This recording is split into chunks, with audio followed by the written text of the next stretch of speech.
What do these people have in common? Heads of state, governors, captains and barons of industry. They are nation builders committed to evolving a better Nigeria. Towards a Greater Nigeria with Omotayo Omotosho MFR is the TV program that brings them all together. Don't miss it on NTA Network and NTA International.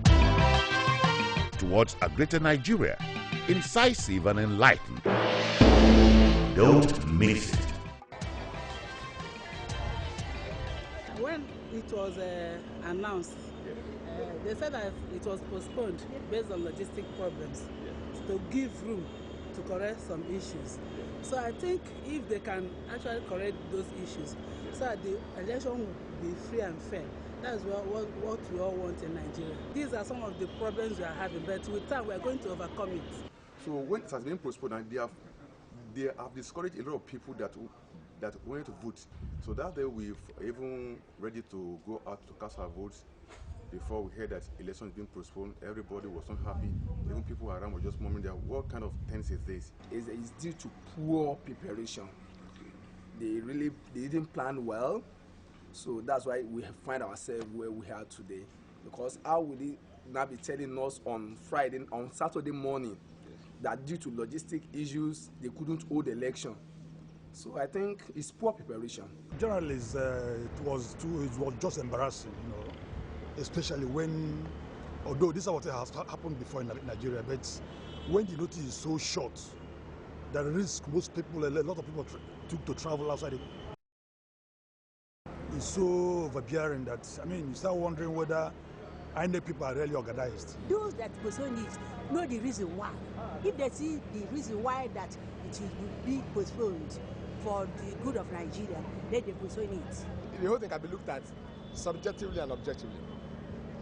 If you look at it objectively, one, you find that logically, INEC had no excuse to defy this election. Having been given 4 years to plan for this election.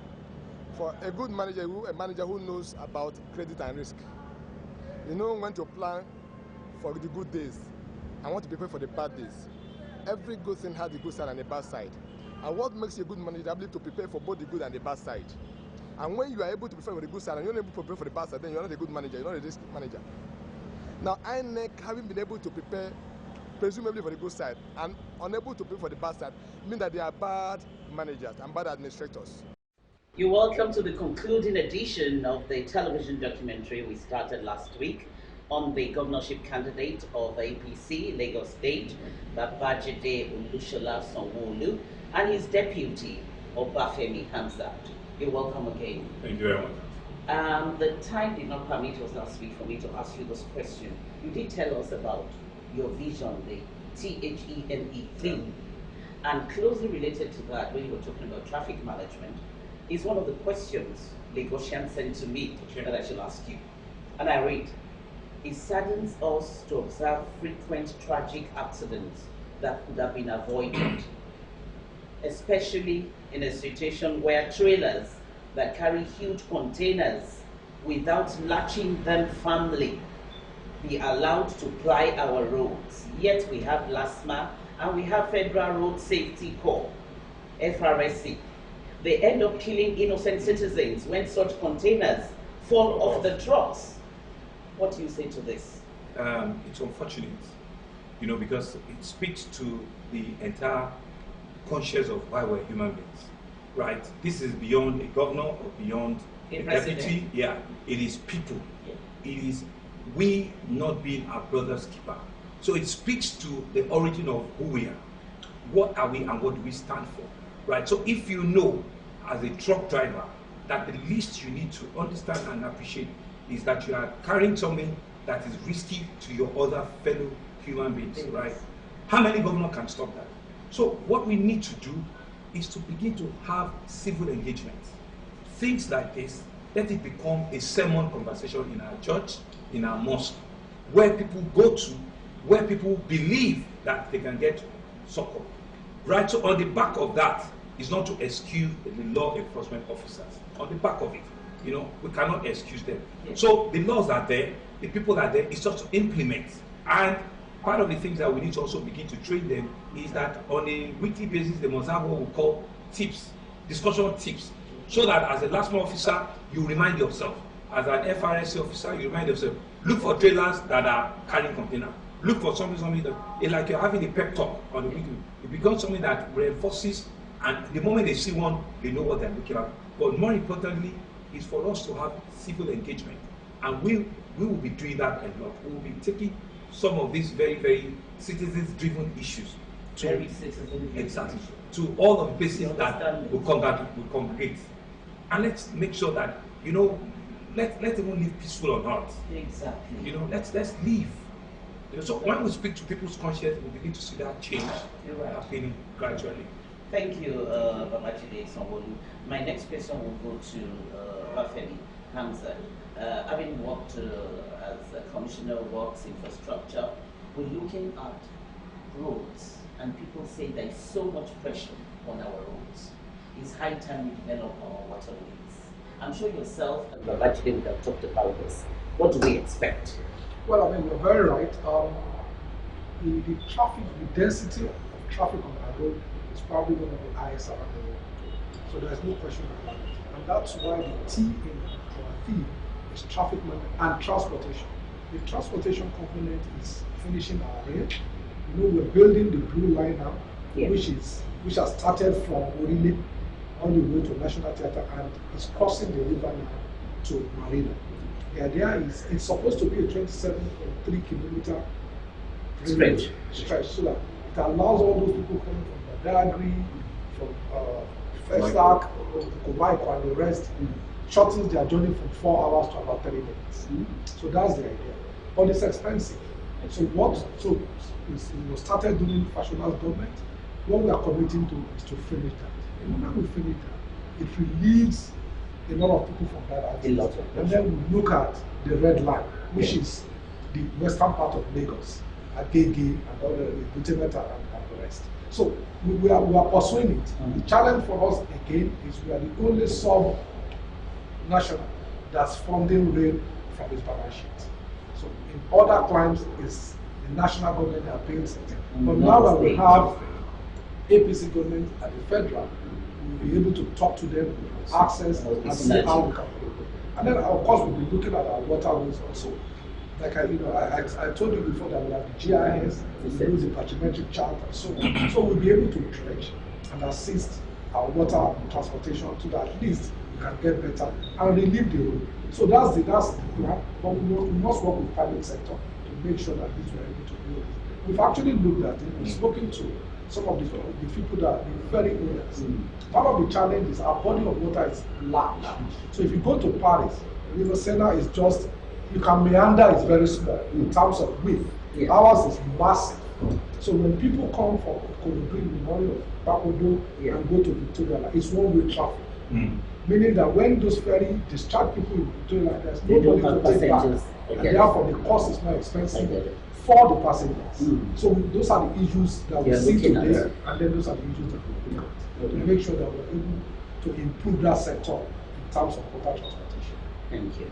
Babajide, you would agree with me that for a nation to grow, now state like they're looking at, security is key. Tell us the security plan. When we're in government, when first say that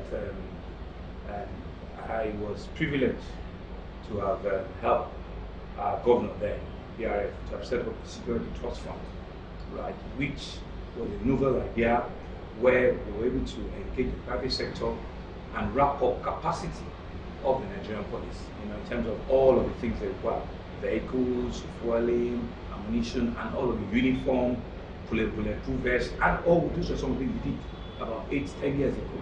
Right, we'll bring it back again and see if there are issues around reforms that had started on that.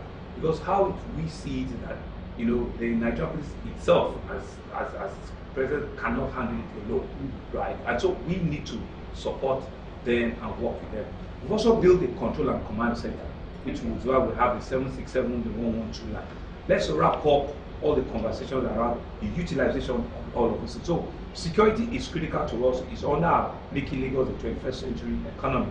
So we will not only be working with the Nigerian police force. We're actually even expecting that if the restructuring happens very quickly, our state police will be thoroughly excited about, because we know that security is about intelligence, it's about information, it's about, you know, knowing places where you have black spots and you have recurring issues. About psychology. Exactly, and you need to pin down a lot of places. So we'll be putting all of that, you know, into place. We'll wrap up security task force, we'll give them all of the things they require, you know, turn around their implements, what they need to work. But more importantly, we'll now leverage it on technology.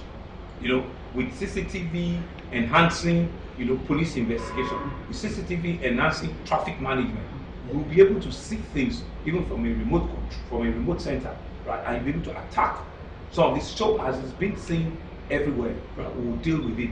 But we'll also look at community policing, right, which is why we're talking about stakeholders. So we need to communicate what is peculiar in this area. Exactly. Right? Information is critical. You see an area where there are people that are not going to school, they are not doing anything, it becomes a flashpoint. Identify the flashpoints, try and see that we need things in the board before it happens. So it's a total mindset change. I know, and we also need to encourage the citizens to be able to freely offer information, you know, covertly or, you know, to the law enforcement officers, so that we can monitor and track things, because that's how it works everywhere. So technology will be there. You know, we need to build for them proper control command center. We need to wrap up our support on the security trust fund thing, review it, see what is not working or what doesn't work well, and try and bring in, you know, new ideas, because it's something we've done before. And that's why I keep telling you that we've been on this terrain before, even as younger players. No, now as the drivers of those initiatives, we believe that we'll be able to do them smarter, quicker, you know, and a more, you know, impactful way. So it's not a straight terrain. Absolutely not. Okay, this takes me to another question. Dr. Ansat, I want to chip in on this. Negotiants, especially our youth, they deserve good jobs. But they also complain, there's a question, so I'm summarizing it. They also complain that why can't we get jobs from government? And that's not peculiar to negotiants alone. The response I gave to that one, before saying I'm going to ask you, is why can't you think of your creative talent and see what you can do, what you can yield from it, rather than waiting for government to bring the jobs? Because the jobs are not enough. And so no state can recruit every youth. What is your emphasis in relation to creativity and complementing, creating the enabling environment for our youth to thrive? Any of us can. Anyone. Okay, Dr. Amsat. I know Babajide will chip in. Yeah, I think that, like we've said before, you know, making Lagos 21st century economy means enhancing the capabilities of the private sector. Yeah. So, for example, Lagos State today is about 150,000 staff. The public service. So let's assume we're able to even double that. We're still scratching it. Yes. And then that increases our overhead and reduces our ability to assist the private sector.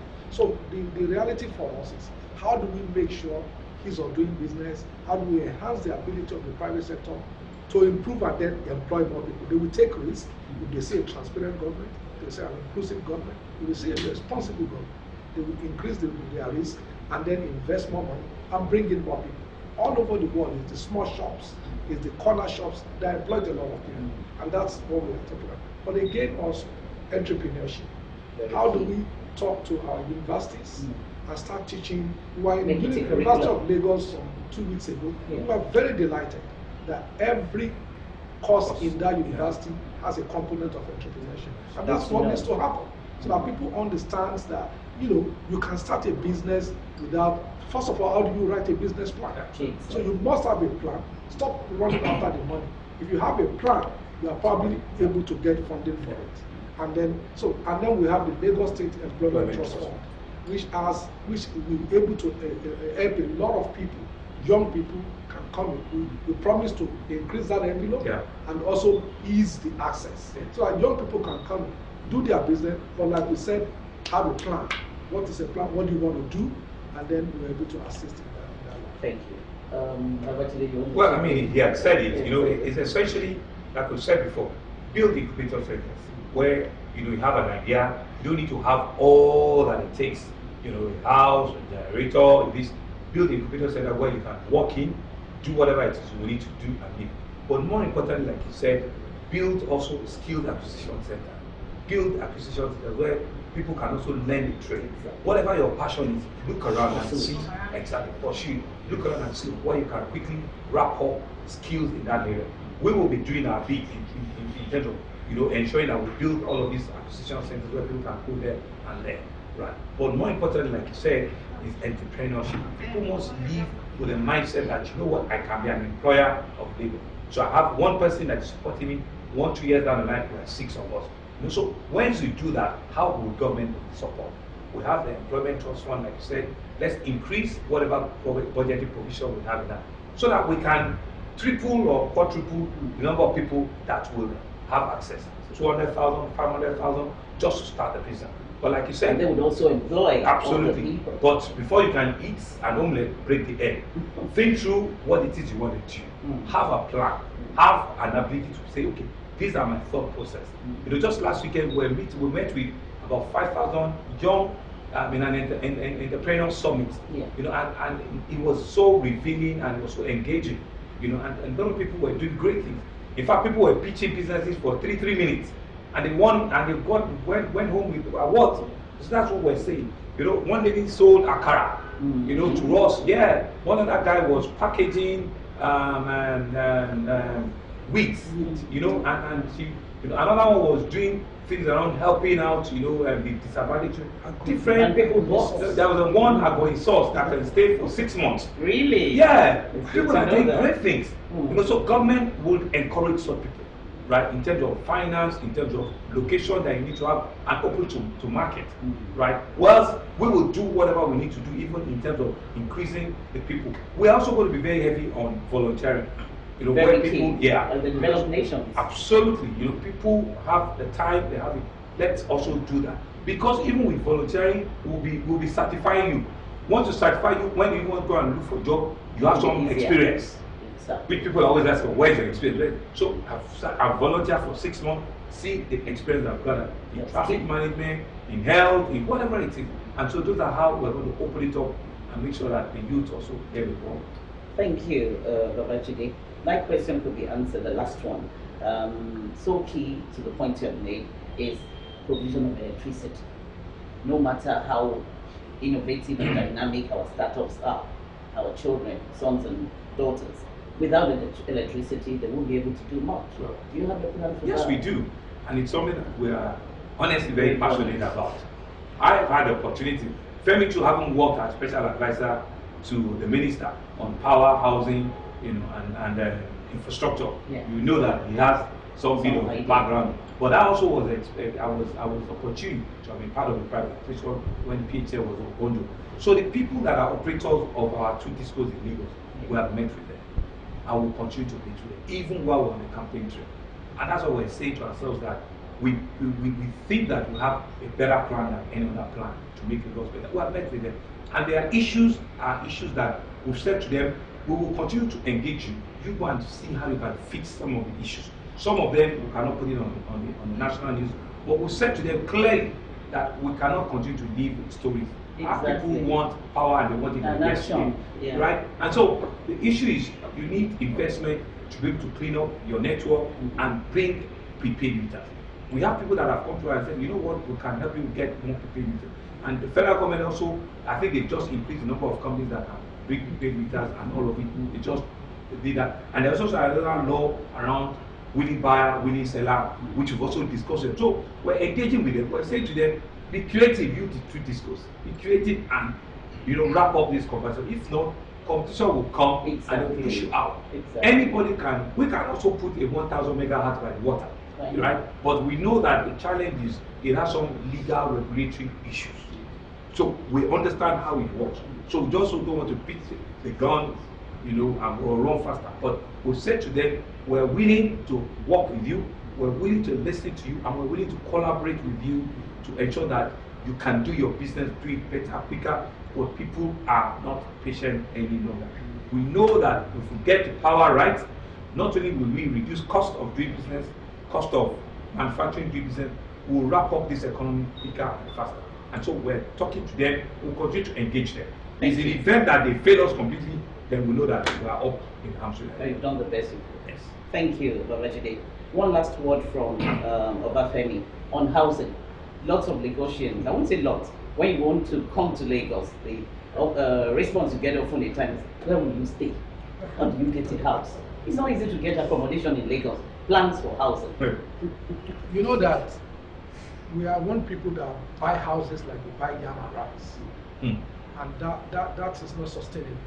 So part of the thing is how do we make sure people pay instrumentally over a period of 5, 6, 7 years at a reasonable rate, it's not 25%.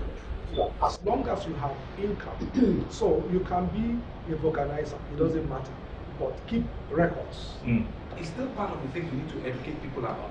Keep a record of all your revenues and expenses, so that once they see that, it becomes some sort like, you know, a fundable project. You know, not just a fundable project, and people will want to work in it. That will solve it. And to be able to educate people about it, are you promising Nigerians, especially Lagosians, that you're going to embark on regular jingles? We need to even be able to, you know, strategically think through how to brand ourselves and communicate well. Communication, and it has to be two-way. The sender and the receiver. Exactly. You are not just talking to the air. No. Are they responding? So we have citizens engagement. We have different lines of communication. We'll be able to get us back, but we need to be able to say all of these things and say it in a way and the channels where people understand them. That's the word. People understand them. Exactly. So we will need to do communication is critical. Thank you. Cutting short, Nigerians have been watching us for almost 30 minutes. The second episode, for those that are just joining, maybe you missed out the first episode. Thank you very much. We probably will not miss this opportunity. You know, we know that the conversation is about your Lagos, our Lagos. And Femi and I are ready. We've been tested, we've been trusted, we've walked this terrain before. And we're saying to our teaming supporters and the people also that are not so sure of what we're about, all of the things we'll be talking about is that we will make sure that the greatest good is for the greatest number. We will create a Lagos that will be envy for all of us. Let's ensure that we do not just take a back road.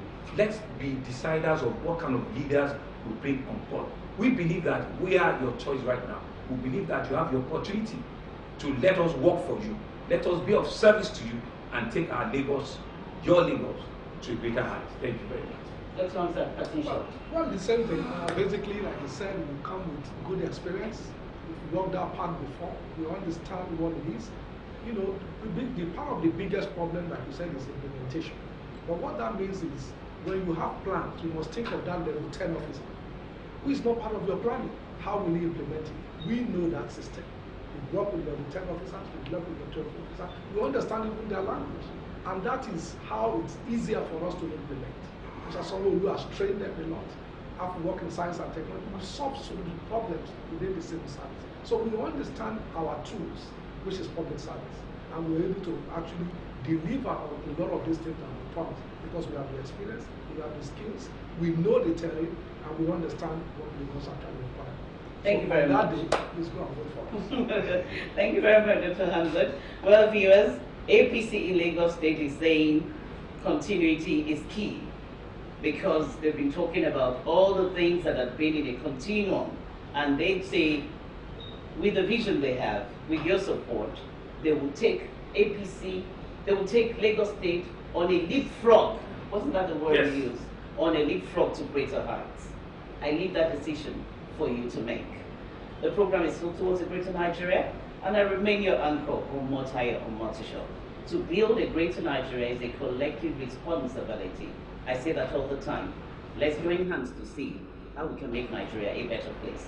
And Lagos State is saying, come to Lagos, because there is what they call Center of Excellence.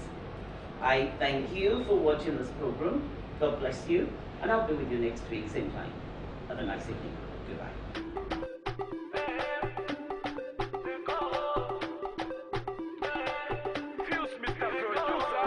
Oyibo, Ekolowa Oyibo, Oyibo, why you speaking Oyibo? Oyibo, you dey Lagos Oyibo. If I carry you go banana, my guy, you go love Lagos. Oh.